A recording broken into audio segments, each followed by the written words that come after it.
Aujourd'hui, on enchaîne sur les 5 erreurs à ne pas faire pour investir dans un immeuble de rapport en Île-de-France.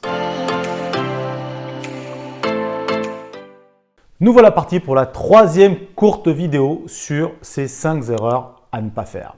Alors l'erreur numéro 3, qui est vraiment encore une fois 90-95% des fois effectuée également, cette erreur-là, c'est de penser qu'on va tomber sur le mouton à 5 pattes. Je m'explique.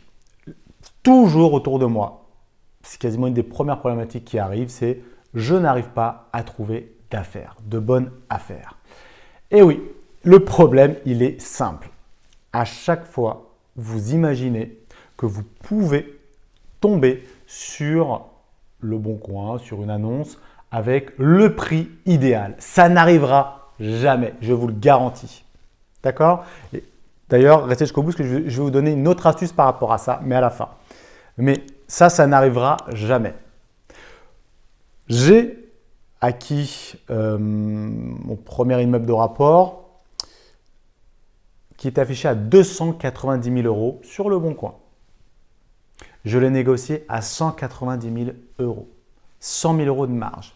Si j'avais attendu d'être tombé sur une bonne affaire, croyez-moi que cette offre-là, à 290 000 €, je ne l'aurais jamais achetée parce qu'elle était beaucoup trop chère. Mais j'ai vu du potentiel, je me suis déplacé, j'ai négocié et aujourd'hui, je détiens 5 appartements dans cet immeuble de rapport, dans cette maison que j'ai divisée. D'accord? Donc, vraiment, arrêtez de croire que vous cherchez des excuses à vous dire qu'on ne trouve jamais. On trouve, il n'y a que ça, il n'y a qu'à se pencher pour ramasser en fait. D'accord? Et justement, la petite astuce pour finir sur cette erreur-là, qui est très très courante, c'est que souvent, si vous cherchez des immeubles de rapport, justement, vous tapez immeuble de rapport dans le moteur de recherche. Le Bon Coin, Se Loger, ce que vous voulez. D'accord? Je n'ai pas dit qu'il ne fallait pas le faire. Mais en faisant ça, vous allez vous enlever un marché qui est énorme. Parce que quand on dit immeuble de rapport, un immeuble de rapport, finalement, ok, c'est un immeuble avec plusieurs appartements, mais c'est surtout de base une maison. Une maison, si tu achètes une maison avec des travaux de, je dis une bêtise, 120 mètres carrés, que tu divises en 4 studios, et ben tu as transformé la maison en immeuble de rapport. À partir du moment où tu divises une maison en 2, ça devient un immeuble de rapport. Donc, la grosse astuce pour vous, c'est de chercher, en plus des immeubles de rapport dans le moteur de recherche, les maisons à rénover.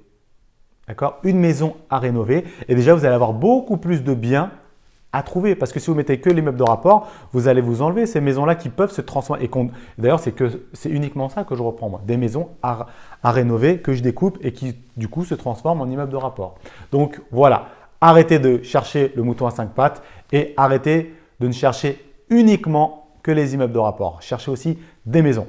Voilà, rejoins-moi et rejoins-nous dans le groupe Facebook Investir dans un immeuble de rapport en Île-de-France, juste en dessous, groupe Facebook privé. Tu réponds à 3 questions et je te laisse rejoindre ce groupe. Allez, je t'attends.